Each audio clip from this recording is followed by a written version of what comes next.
படிப்பு பெருசு அப்படின்னு நம்புகிறோம், அதுக்காக உழைக்கக்கூடிய மனிதர்கள், உழைப்பை நம்பக்கூடியவர்கள் இருந்தும் கூட ஏன் நாம வரவேண்டிய உயரத்துக்கு இன்னும் வரல? அதாவது நான் வந்து சாஸ்திரா யூனிவர்சிட்டி ஒரு 3-4 வருஷம் முன்னாடி கான்வகேஷன் அட்ரஸ் சொல்லி கொடுத்தேன். அப்போ அந்த ஸ்பீச் கொடுக்கும்போது சொன்னேன், சாஸ்திரா யூனிவர்சிட்டி தஞ்சாவூர்ல இருக்கு, நல்ல யூனிவர்சிட்டி. அது ஒரு 30 வருஷமா தமிழ்நாட்டில் ஒரு ஒன் ஆஃப் த நல்ல பிரபலமான யூனிவர்சிட்டியா இருக்கு, பிரைவேட் யூனிவர்சிட்டியில. அதுல அந்த வருஷம் வந்து 800 பேர் வந்து கிராஜுவேட்ஸ் டிகிரி வாங்கினாங்க. நான் கேட்டேன், இந்த டிகிரி வாங்குறவங்கள எத்தனை பேர் வந்து இந்த டிஸ்ட்ரிக்ட் இந்த ஏரியாக்குள்ள ஒரு 50 கிலோமீட்டர் ரேடியஸ்க்குள்ள தங்க போறீங்கன்னு கேட்டேன். அந்த 800 பேர்ல 1-2 பேர் தான் கேட்டுருக்கேன். நான் சொன்னேன், இந்த யூனிவர்சிட்டி நம்ம வச்சதுக்கு காரணமே இந்த ஏரியாலாம் டெவலப் பண்ணணும், அந்த நல்ல எண்ணத்தோட தான் வச்சிருக்கோம். ஒரு அருமையான யூனிவர்சிட்டி வந்திருக்கு, இன்ஜினியரிங் காலேஜ் எல்லாம் வந்திருக்கு, இவ்வளவு டெக்னாலஜி இங்க கத்துக்கிறோம். ஆனா இங்க இண்டஸ்ட்ரியே வரல. நீங்க தஞ்சாவூர் மாவட்டம் அந்த ஏரியாலாம் பாத்தீங்கன்னா இண்டஸ்ட்ரியே இருக்காது. அப்படின்னா அந்த காலேஜ் என்ன ஆயிடுச்சு, ஒரு வேக்யூம் கிளீனர் மாதிரி பிடிச்சு அப்படியே இழுத்து டேலண்ட் எடுத்து எங்கேயோ அமுச்சு விடு. வெளியூருக்கு, பெங்களூருக்கு அனுப்புறதுல, இல்ல சென்னை ஆர் சிங்கப்பூருக்கோ இல்ல யூரோப்புக்கோ இல்ல அமெரிக்காவுக்கோ போகுது இந்த டேலண்ட். ஆனா நம்ம ஊர்ல இல்ல. இது வந்து நம்ம ஒரு சக்சஸ் நினைக்கிறோம், மிடில் கிளாஸ்ல நம்ம இது ஒரு சக்சஸ் நினைக்கிறோம். ஆனா இது இந்த சக்சஸோட ஃபெயிலியர் என்னன்னா, மெஜாரிட்டி, அதாவது நம்ம வந்து வருஷத்துக்கு எவ்வளவு பேர் போக முடியும்? நம்ம இந்தியா விட்டு ஒரு 10-20 லட்சம் பேர் போக முடியும். ஆனா ஒரு வருஷத்துக்கு 2.5 கோடி குழந்தைகள் பறக்கிறது இந்தியாவில். அது 5% கூட வெளிநாட்டுக்கு போக முடியாது. 95% இங்க தான் இருந்தாகணும். தான் நம்மளோட இது சிச்சுவேஷன். அந்த 95% பத்தி நம்ம யோசிக்கல, அந்த 5% பத்தி தான் நம்ம யோசிக்கிறோம். அது நம்மளோட எலிட் ப்ராப்ளம். அதாவது சொசைட்டில ஒரு நல்ல வசதியில இருக்கிறவங்களே நாட்டை பத்தி அந்த 95% பத்தி யோசிக்கணும் அப்படின்னு நான் சொல்லுவேன். அந்த வில்லேஜுக்கு வந்த காரணமும், இந்த வில்லேஜ் வந்து ரிமோட் கிராமம் அப்படின்னு, அதாவது நம்ம ஊர்லயே பாத்தீங்கன்னா மெயின் ரோட்ல இருக்கிற வில்லேஜ் தான் கொஞ்சம் டெவலப் ஆயிருக்கும்.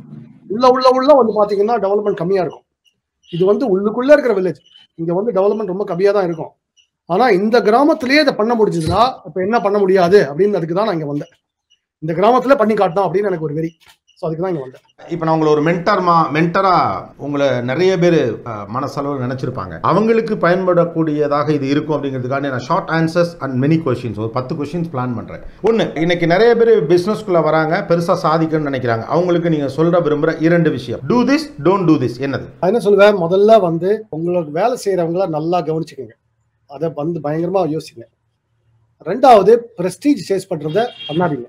பிரஸ்டீஜ் எதுவாக இருந்தாலும் பிரஸ்டீஜை பார்க்காதீங்க. ஓகே, உங்களுக்கு பிடிச்ச மாதிரி பண்ணிட்டு போயிடுங்க. Okay, work from home, work from anywhere அப்படிங்கிறது இந்த வேலை சூழலை எந்த அளவுக்கு மாற்ற போகுது, அதுக்கு நம்ம எந்த அளவுக்கு ப்ரிப்பேர்டா இருக்கணும்? இன்னைக்கு பிராட்பேண்ட் எங்க பார்த்தாலும் ஸ்ப்ரெட் ஆகுது. இந்தியன் கவர்மெண்ட் நம்ம வந்து ஃபைபர் ஆப்டிக்ஸ் டு எவரி வில்லேஜ்னு சொல்லிட்டாங்க. அதனால ஒர்க் ஃப்ரம் எனிவேர் பயங்கரமா பரவ போகுது இன்னைக்கு. அதுக்கு இன்னைக்கே நம்ம அதுக்கு தயார் பண்ணிக்கிறது நல்லது. எல்லாருமே, எல்லா கம்பெனிஸுமே அந்த புதிய இதுக்கு நம்ம போறதுக்கு நல்லது. ஓகே, ஒரு மென்டல் மேக்கப்பை நான் எப்படி வச்சுக்கணும்? ஒரு பிசினஸ் மேனா நான் இருக்கிறேன்னா என்னுடைய மென்டல் மேக்கப்பை நான் எப்படி வச்சுக்கணும்? எதையும் தாங்கும் இதயம் வேண்டும், அதான் ரொம்ப முக்கியம்.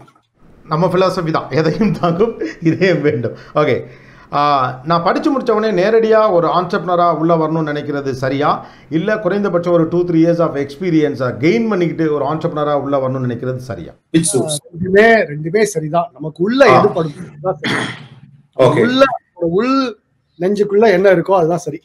உங்களுடைய பார்வையில் இந்தியா ஐடி இண்டஸ்ட்ரியில் ஒரு ரூலராக தன்னை ப்ரெசென்ட் பண்ண, தன்னை முன்வைக்க இன்னும் எத்தனை ஆண்டுகள் ஆகும்? ஒரு 10 வருஷத்துக்குள்ள நம்மளால வர முடியும். இன்னைக்கு நம்ம அந்த குறிக்கோளை செட் பண்ணி வர ஆரம்பிச்சோம்னா 10 வருஷத்துல நம்மளால நல்ல ப்ராக்ரஸ் காட்ட முடியும்.